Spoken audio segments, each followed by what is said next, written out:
Welcome to a new video from the Canine Integral Center. Today I wanted to respond to an email I received from our friend Sonia, who has a problem with her German Shepherd, 2009. He's a very young German Shepherd and generally has a good temperament, except when he goes out for walks.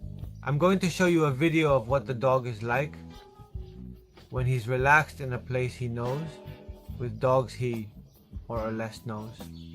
Here you have it.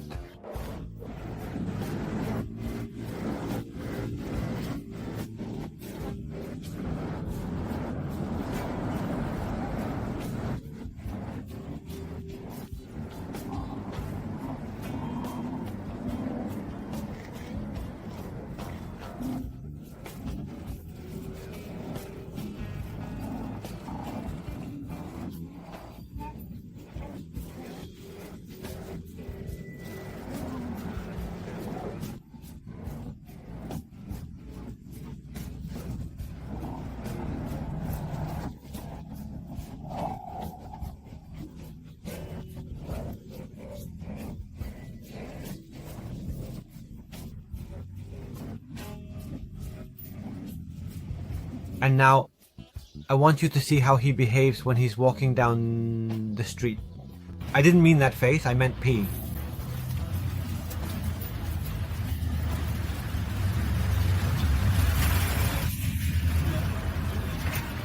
As you can see, he was somewhat tense, probably because he had already gone through this episode before. Surely not, definitely, because Sonia mentioned it to me. The dog focuses its attention on the dog coming straight at it. 2009. The owner clearly already knows what's going to happen, and what he does is tighten the leash. And it's right at that moment when he tightens the leash that the attack on the other dog is triggered. So, why is this happening? At first, when Sonia was explaining her problem with the dog to me via email, I thought it was just a matter of bad behavior. Let me explain. Dogs have rituals for approaching each other to understand each other's intentions. If he has an intention of aggression due to territoriality, remember the videos about types of aggression, or if he intends to play, to be friendly, to simply get to know each other, or maybe to get more intimate because they want to mate. For a bunch of reasons, a dog might approach another dog. So, they need to make things very clear. That's not the case. I thought so at first, but then I was analyzing the video she sent me. No, that's not how it is. Let's see. There's a little problem with what people understand as a dog's territory. People think that a dog's territory is its home, and that's not true. Remember the first videos I posted where I talked about how a dog is a wolf? Not that dogs come from wolves. I'm going to keep insisting on this in a lot of videos because it's really important. Dogs don't come from wolves. Dogs are wolves. Humans come from monkeys, but we are not monkeys. We've evolved and have somewhat separated evolutionarily from what, for example, the chimpanzee is. We're quite different, even though we share a high percentage of genes. Well, that's not the case with the wolf. The wolf has been with us for 10,000 to 30,000 years. In that time, a wolf cannot evolve into a different species. While behaviors can change, it remains a wolf. In that time, it's impossible. I insist, impossible for a wolf to evolve into a different species, which is the dog. Then, behaviors change. Ethological components modify. From simple to complex behaviors. A wolf's territory is a small place where they rest and sleep. They prefer rugged areas for safety. They watch for dangers, invasions, and establish hierarchies. So, for him, for a wolf, his territory, a wolf's territory, is a small place where they usually rest, where they usually sleep. They tend to be in spots that are not flat, but rather in somewhat rugged areas, because that way, it's much safer. It's much safer because from there, they can keep an eye out for potential dangers, possible invasions from other wolf packs, and it's also easier to establish hierarchies. Well, aside from that home, their territory includes all the places they patrol. It's much safer because from there, they can keep an eye out for potential dangers, possible invasions from other wolf packs. And it's also easier to establish hierarchies. Well, aside from that home, their territory includes all the places they patrol. Those places where they patrol are very important for them because they are the paths that lead them to food and water, to the limited resources that nature provides and that they need to have. So, it's like the path to our fridge, you know? I have to make sure that's secure because if we lose the fridge, we run out of food. Well, the same thing happens with dogs. The dog has its home, which is its house. Your house? Okay. His home is your home is mine. Telecinco advertising, you know, his territory is your home and all the places he walks. The problem is that the dog coming straight at you sees its territory as its home and the places it walks. And since we live in a city, they walk the same streets. And that's where the conflict starts. The typical conversation between two dogs that cross paths and don't have a well-defined hierarchy is, "What are you doing in my territory?" And the other one says, "Excuse me, it's not your territory, it's my territory." And that's where it gets tangled up in the fight. 2001.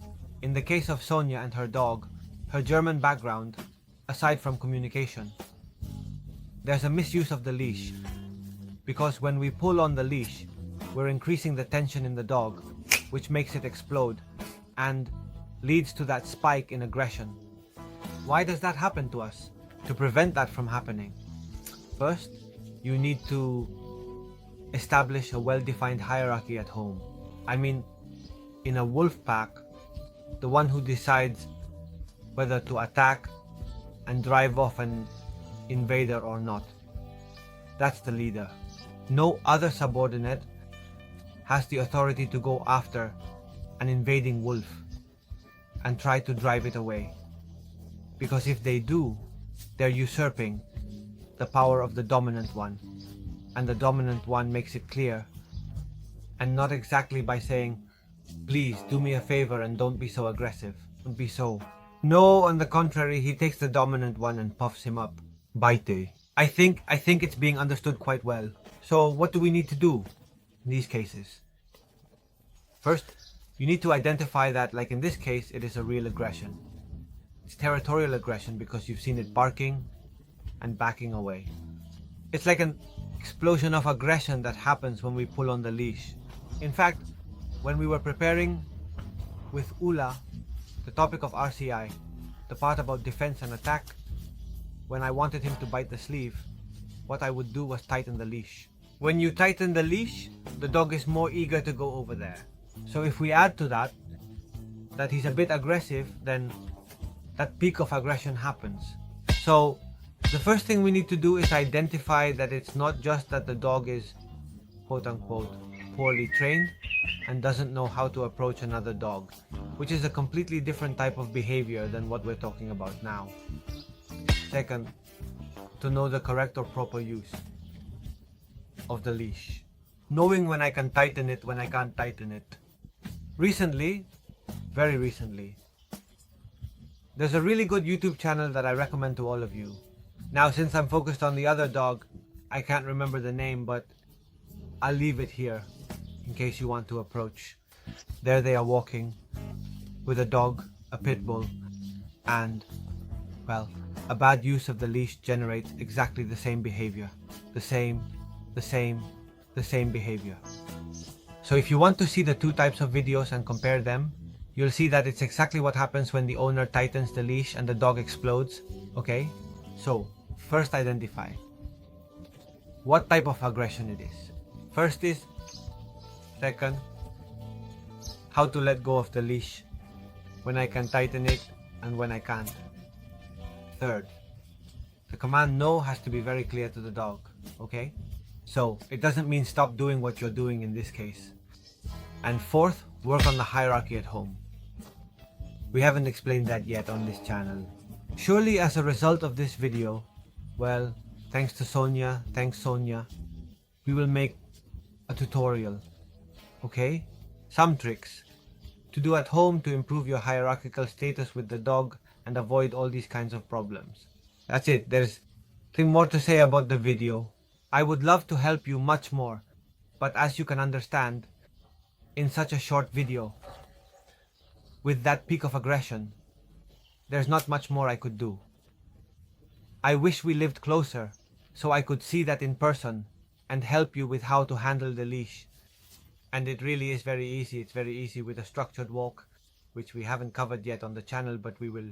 So if you haven't subscribed, subscribe so you don't miss it. If we're going to learn, whether it's during a structured walk, the dog learns that you are the leader, and when faced with a threat, the first thing he will do, instead of thinking about it and being aggressive, is to look at you and wait. What do? Do we ignore it or go after it? I solve this kind of problem simply with a structured walk. I mean, I don't need to work on the hierarchy at home. If you work on the hierarchy at home, a structured walk is much easier. It's complementary. But just with a good structured walk, it's enough. In fact, so you can see the power of a structured walk.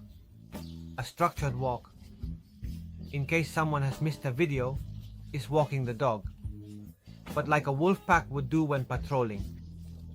With a leader, of course, and the dog following the leader. That's a structured walk. Not a structured walk where the dog is just wandering around, stopping to pee whenever he wants or sniffing whatever he likes. No, it's going from point A to point B, from the house to where the deer are. To hunt, not to hunt, hunt with a Z, hunt. Okay? This is a structured walk. Well, I've managed to cure a skin problem just with a good sidewalk. So, the dog. That dog had such a high level of stress that he had problems with his fur. It was falling out. He was getting bald spots. He had dermatitis. Of course, I took him to the vet. The vet would medicate him and physically heal him. As soon as I took him off the medication, since the dog was still at such a high level of stress, his fur would start falling out again. In the end, a mess. We were working on leadership at home and doing structured walks. The dog relaxed, because a dog relaxes when there's a good leader at home. Imagine your country. In my case, Spain, okay? In your case, well, follow me, you all from South America. A shout out to everyone, and let me know in the comments where you're from, because I like to know where you're watching me from. That it was important to go through it to free him. So the dog relaxes, the dog already knows who his leader is, who to follow, and that's it. Okay? Imagine what I was saying in your countries, that suddenly there was no government, total anarchy, there's no government, no laws, everyone can do whatever they want. If he wants to kill, let him kill. If he wants to steal, let him steal. If he wants to rape, let him rape. There are no laws, there's no government telling you anything good at all. The level of stress we would live in would be brutal. Brutal because we wouldn't be safe. We wouldn't feel safe anywhere. We wouldn't know if we have to go to work. If we don't have to go to work, we're going to eat. Next week someone might come and kill us tonight. It's brutal. However, when we have a clear government with clear hierarchies, that gives us peace, it gives us tranquility. Why? Because we know that if someone wants to come and kill us, they'll think twice about it. Because they can be arrested, they can go to jail, etc. With dogs, since they are social and hierarchical animals like us, they pretty much understand that. Therefore, a dog that has a clear leader is relaxed. He doesn't have to worry about anything because he knows that the leader will provide him with food, security, water, caresses, everything. So it's a relaxed dog that lives happily. A lot of people think that a dog with a clear leader goes, oh my god, be careful. You have to distinguish between leadership and being a tyrant. Okay? They're two different things. You follow a leader because you want to. Because you admire them. Because you know that by their side, you will be happy and you will be okay. However, you follow a tyrant out of obligation, and you need to know how to distinguish between the two. Be careful not to let me get carried away. I start talking and I can't stop. And that's it, Sonia. Thank you so much for the video. I hope I was able to help you. If you have any questions, you know you can write to me in CNC Womel.